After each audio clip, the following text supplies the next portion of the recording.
So for my first video, I just want to share a testimony of one of the first times that God actually spoke to me. First times that God spoke to me, and not only spoke to me, but really set me free from a fear, one of the biggest fears that I had at that time in my life, which was, I'll tell you in a second. So this was my freshman year of college, the spring of my freshman year of college at Princeton. And I was attending this conference called the Ivy League Congress on Faith in Action. And it was basically this conference that was basically asking you, how do you combine your faith with your purpose in your career? This, seemed like a cool topic to me because I knew that my drive to pursue my career was based on the idea that God had a purpose for my life, not just what I wanted to do. So really on the first night of the conference, they had this time where they wanted us to pray about how God wanted us to use our faith in our career. And I was like, I don't know. And not only do I not know, but that is terrifying to me. I think one of the greatest fears that I was experiencing at that time that I didn't even realize until this moment was like, I was so afraid that because I knew God had a purpose for me, but I didn't know what that purpose was, that I would basically fail at it. Like, how can you accomplish a purpose if you don't even know what it is? And so when we were praying, I just started crying, and I just got really, really upset to the point where like all my friends, by the end of the night were like gathered around me, trying to comfort me, trying to see what was going on. And it's like, it might sound dramatic, but I was like genuinely like, shoot, like, how can I felt like the weight of the world was on my shoulders, because it's like, how can I accomplish what I'm put on this earth to do if I don't even know what that is? And honestly, that fear wasn't quelled that night. My friends were wonderful. They were comforting. They were affirming. But they didn't have the answer for me. So that was probably a Friday. Fast forward to that following Sunday. And I had actually, don't tell anybody, well, it's not a secret, I'm grown. I skipped the Sunday session of the conference because it was happening at Yale, and my friend Asia had told me about this Black church at Yale. And so I skipped the Sunday session of the conference and I went to the Black church because the conference was very white. No offense, but went to the Black church. I wanted to check it out. I wasn't going there expecting a breakthrough, but that's what I ended up getting.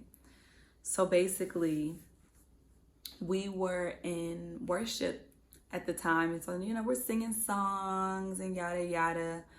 But before, like, worship's about to end, and I still have all these things on my mind, and worship's just going to end, and that's just that. It's just not solved. But the pastor felt led to extend worship, and so he told us to just keep going and let God do whatever he was doing. And at that moment, like, I just felt a release, and I just felt like I was given the space to just break down and I was kind of pretending to have it together because I didn't think I had time for a breakdown. Worship in church it only lasts so long. Even in a Black church, it only lasts so long. It lasts longer than in other churches, but it has an end point. But when he gave that extension, I was just like, okay. And I just let go, and I just fell down crying. Like, God, I'm really scared and upset, and I don't know. I just don't know the answer to this fear that I've discovered that I have, that I realized it was like a fear that was really, really deep down. So like my everyday life, I wasn't breaking down crying or upset about not knowing my purpose. But once I unlocked that fear, it's like I felt overwhelmed by it. And so I was sitting there crying, and my friends were like hugging me and trying to comfort me and praying for me. And as one of my friends was praying for me, I just started to feel like I was having, I won't say visions because it didn't feel like a whole 3D experience, but I will say images. That's something that me and my friends sometimes use to describe things when it feels like God is speaking to us, not just through words, but through like images in our head, but it's not quite as vivid as a vision.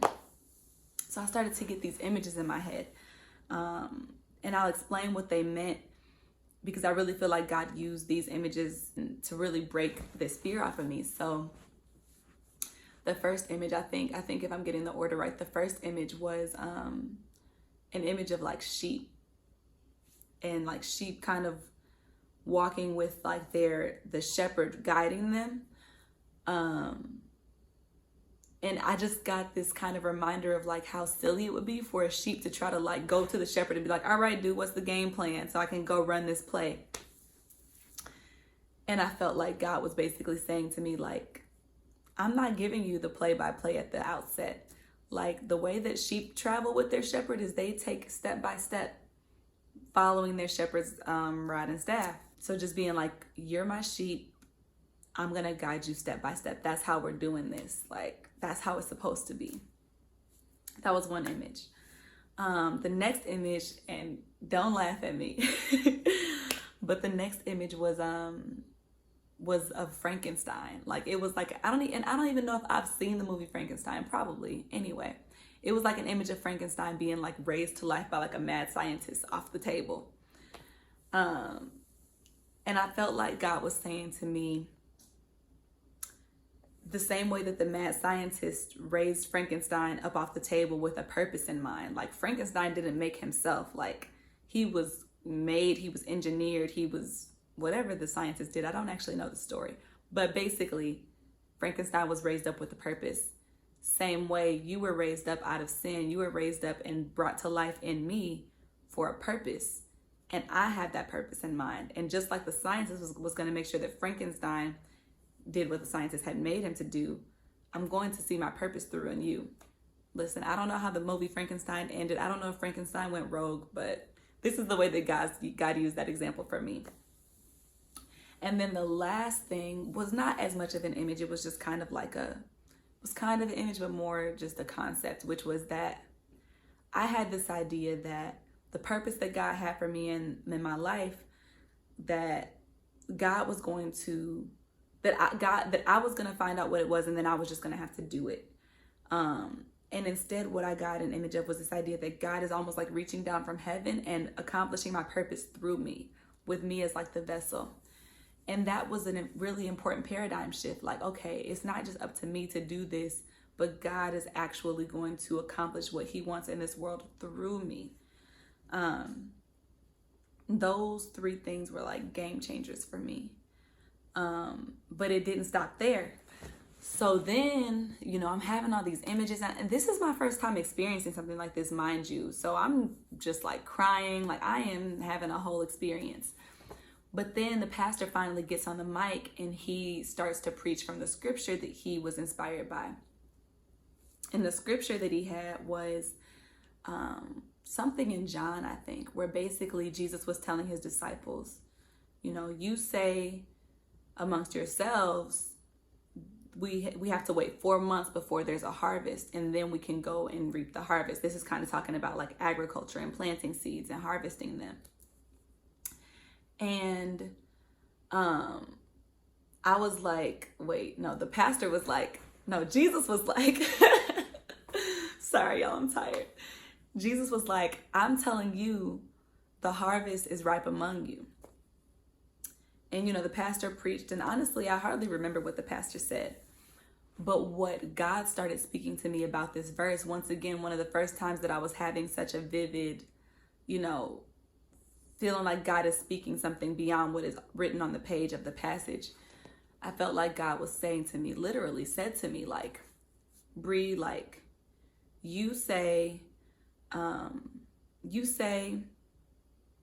years, because mind you, I was a freshman in college. So the way that I was thinking about things was, I need to know what my major is so that I can study what I'm supposed to study. And then when I graduate, I can pursue the purpose that God has for my life.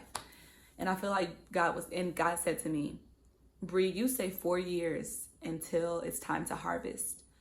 And I'm telling you that the harvest is ripe among you. The harvest is ripe all around you. And I felt like he said to me, build my kingdom at Princeton. Where you are right now, there's so much that I have for you to do. I have purpose for you right now. And that really caused like a paradigm shift for me, because I was thinking about my purpose as the thing that's in the future. And here God is telling me there's purpose for you now. And not only is there purpose for you now, but there's been purpose in your life. I was using you when you were in high school. I was using you when you were in middle school, when you were in youth group, when you were, not always following all the rules. Like, I've been using you all your life, and I'm going to use you all your life. And so just flow in that, basically. And you guys, that really freed me up to not be frozen in fear about what am I doing in the future, but to really try to tune into what is God leading me to do now. And so that's what I started to focus on. I just started to focus on, what do I feel led to do in the now? I went back to school from that conference, and I was able to later that spring declare my major as sociology, even though I didn't know what I was going to do with that in the future. My parents were like, sociology, what are you going to do with that? And I literally told them, I don't know, but God will guide me. And they backed off of it. And not only that, but when I chose my extracurricular activities, when I chose the things that I was getting involved in, I was able to choose things based not on what's going to build my resume, what's going to make me most competitive applicant for this, that, or the third opportunity, but literally just did what I was passionate about. I was involved in social justice, in organizing, in, Christian groups, in dialogue, Muslim Christian dialogue, Jewish Black dialogue, all these different things, all types of stuff. But all of it was motivated by what I felt called to. And when I figured out that I was doing too much, because I got to that point too, it's like, okay, what do I feel called to stick with versus drop? That's a different conversation too, knowing how to leave margin in your life. You can't be called to everything. Something I'm still learning, right? But yeah, I was able to do the things that I was passionate about without worrying about the future. And come to find out later that the things that I was doing set me up perfectly for the opportunities that were ahead of me, that God had set aside for me. Namely, one that's coming to mind is something called the Truman Scholarship, which is a very competitive scholarship that you apply for in your junior year of college. And when I applied for it, it was just so interesting realizing how the things that I had done out of a genuine passion for what I was doing ended up molding into a very, very competitive and a fitting application for what the purpose of this scholarship was, which is people that are passionate about public service. And when I was doing all these public service related things, I didn't know that scholarship existed and that there was going to be that kind of provision for me, but that was waiting for me on the other side of doing just what I felt led to do by God. And then I walked into that opportunity, and it's just been a continual thing like that. And now I'm in my master's program, and I don't know exactly what I want to do after graduation. I feel like God is showing me bits and pieces of what I'm passionate about, but I don't have all the answers right now, and I've just become a lot more comfortable with saying I don't know. And by the time you're in a master's program, people are like, oh, so what are you going to do? And I'm just like, I want to do a lot of things. I have this passion, that passion. God has shown me so many things about my passion for research, for advocacy, for writing, for speaking, all these different things. And do I know how it's all going to fit together? No, but I know that God is going to guide me. And really, that's all that I need. So I hope that testimony encourages somebody. I hope that you know that you have a purpose in this world, and even if you don't know all the answers, you're not destined to fail if you just lean into the one who created you with that purpose and let him guide you. So thank you for listening to that testimony, that experience that I had with God.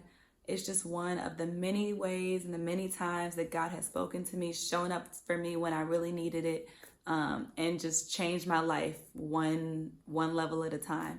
So if you like that video, if that testimony, if those types of things are interesting to you, feel free to like this video, give it a thumbs up, subscribe, hit the red button below so that you can continue to see the videos that I post, because there's so much more that I want to share. We are literally just getting started. Thanks, guys.